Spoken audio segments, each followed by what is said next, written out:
Welcome back. इस series में आज फिर से आपका स्वागत है। आज का जो हमारे डिस्कशन का टॉपिक है वह है अबाउट कंपाउंड वाउंड जनरेटर। और हम कंपाउंड वाउंड जनरेटर के अंदर दोनों टाइप, एक है क्यूमुलेटिव कंपाउंड जनरेटर, दूसरा है डिफरेंशियल कंपाउंड जनरेटर, दोनों का ऑपरेशन प्रिंसिपल, दोनों की performance characteristic as well as उसकी प्रैक्टिकल एप्लीकेशंस के बारे में डिटेल में सीखेंगे। So stay tune till the end. नमस्ते and welcome to the Nihar academy. मैं हूं Surabhi Dave. Engineering, maths as well as physics के लेटेस्ट अपडेट के लिए don't forget to subscribe and share with your friends.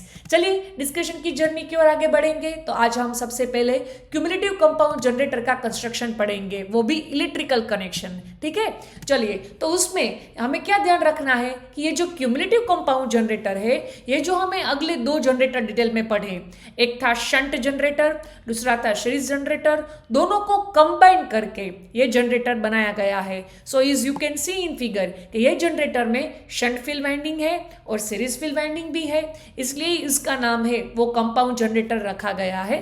Done. ये जो जनरेटर है उसका एक प्लस पॉइंट है कि यहाँ पे जैसे जैसे हम लोड बढ़ाते जाएंगे तो वैसे ही ऑफ कोर्स लोड करंट तो बढ़ेगा ही। अब ये जो लोड है वो हमारी सीरीज फील्ड वाइंडिंग के सीरीज में है, तो ऑफ कोर्स जो सीरीज फ्लक्स होगा उसकी वैल्यू हमें बढ़ती नजर आएगी।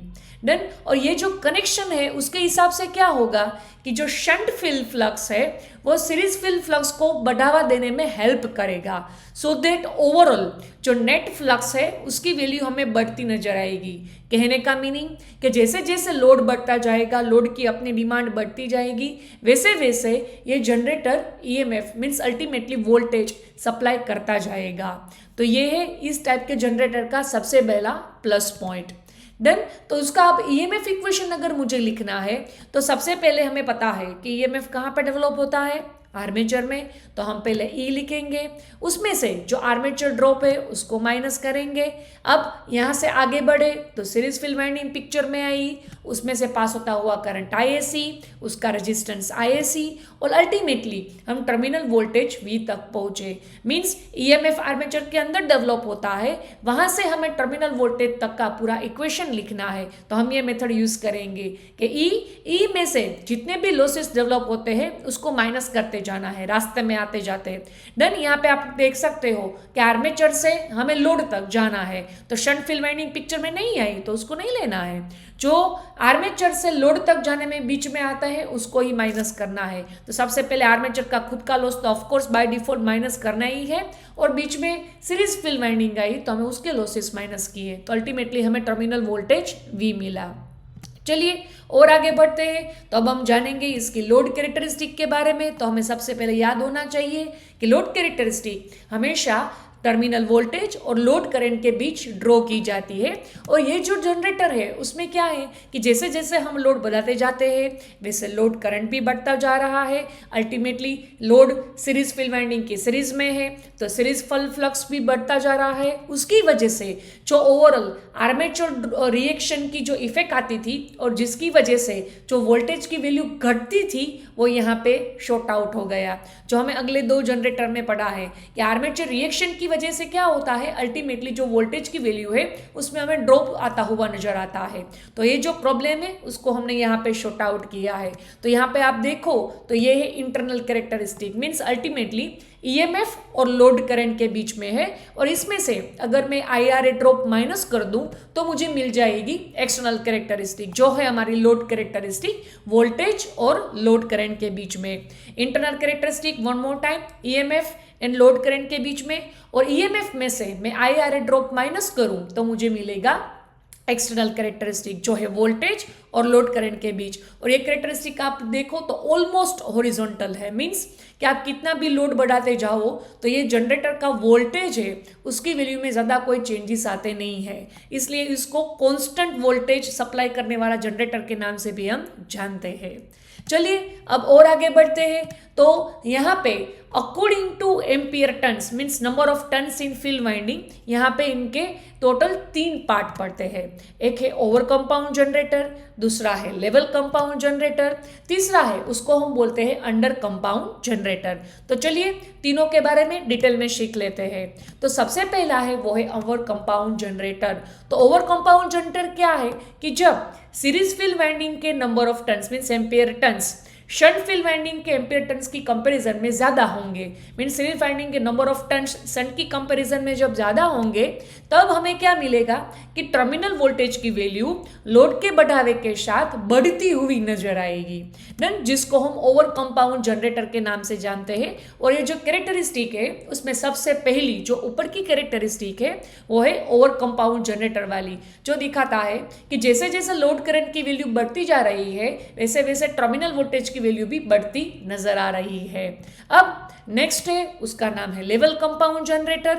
लेवल कंपाउंड जनरेटर में क्या है कि irrespective of the load means load की वैल्यू आप कितनी भी बढ़ा लो बट ये जो वोल्टेज है उसकी वैल्यू कांस्टेंट ही रहेगी, तो उसको हम लेवल कंपाउंड के नाम से जानते हैं। और तीसरा जो जनरेटर है उसका नाम है अंडर कंपाउंड जनरेटर, मींस यहाँ पे जो सीरीज फील्ड वाइंडिंग के नंबर ऑफ टर्न्स है वो शंट की कंपैरिजन में कम होंगे। ओवर में सीरीज फील्ड वाइंडिंग के नंबर ऑफ टर्न्स ज्यादा थे और अंडर में जो सीरीज फील्ड वाइंडिंग है उसके नंबर ऑफ टर्न्स शंट की कंपैरिजन में कम होंगे। तो यहाँ पे क्या होगा कि जो टर्मिनल वोल्टेज है वो लोड के बढ़ावे के साथ घटता हुआ नजर आएगा, देन इसलिए ही उसको अंडर कंपाउंड जनरेटर के नाम से जानते हैं। और ये है हमारी तीसरी कैरेक्टरिस्टिक जो हमें दर्शाती है कि जैसे जैसे लोड बढ़ेगा वैसे वैसे लोड करंट तो बढ़ना ही है, उसके साथ टर्मिनल की वोल्टेज की वैल्यू हमें घटती हुई नजर आएगी। तो यह है अंडर कंपाउंड जनरेटर। चलिए अब और आगे बढ़ते हैं, तो ये हमारा दूसरा वाला जिसका नाम है डिफरेंशियल कंपाउंड जनरेटर। तो ये डिफरेंशियल कंपाउंड जनरेटर में क्या है कि हमें जो सीरीज फील्ड वाइंडिंग है उसका कनेक्शन चेंज कर दिया है, सिर्फ बस उसकी जो करंट की डायरेक्शन थी पहले कोऑपरेशन में थी शंट के साथ, अब शंट की ओपोजिशन में आएगी, बस यही फर्क है। देन कि जैसे जैसे लोड करंट बढ़ेगा वैसे वैसे लोड के कनेक्शन में तो सीरीज फील्ड वाइंडिंग है ही, तो सीरीज फील्ड फ्लक्स भी बढ़ेगा, बट यहाँ पे जो शंट फील्ड वाइंडिंग है उसका इसके साथ जो ये सीरीज का रिलेशन है वो ऑपोजिशन में हो गया है।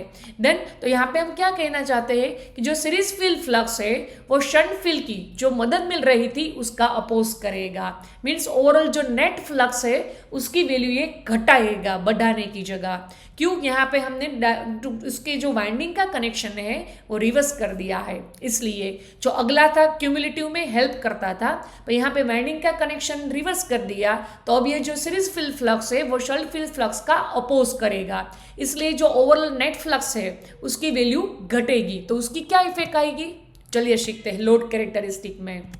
तो अब अगेन लोड कैरेक्टरिस्टिक है उसमें हम देखेंगे कि जी डिफरेंशियल कंपाउंड जनरेटर है उसमें सीरीज फील्ड फ्लक्स ने शंट फील्ड फ्लक्स का अपोज किया है, सो नेट फ्लक्स की वैल्यू क्या हुई तो कि घटी।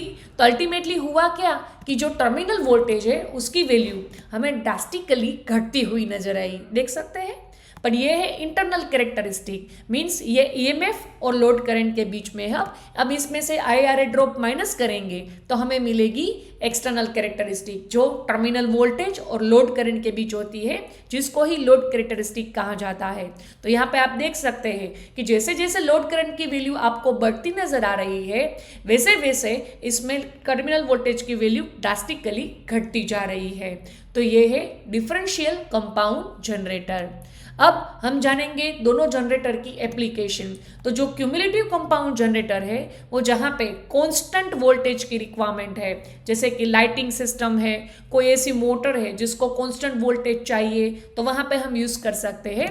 और जो डिफरेंशियल कंपाउंड जनरेटर है उसमें हम देखते ही जा रहे हैं कि जैसे जैसे करंट बढ़ता जा रहा है वैसे वैसे उसका वोल्टेज ड्रॉप होता जा रहा है। तो ऐसी प्रैक्टिकल लाइफ में एप्लीकेशन है वेल्डिंग, जहाँ पे हम डिफरेंशियल कंपाउंड जनरेटर को यूज कर सकते हैं। Stay tuned for the next part. Thank you for the watching and don't forget to subscribe and share with your friends.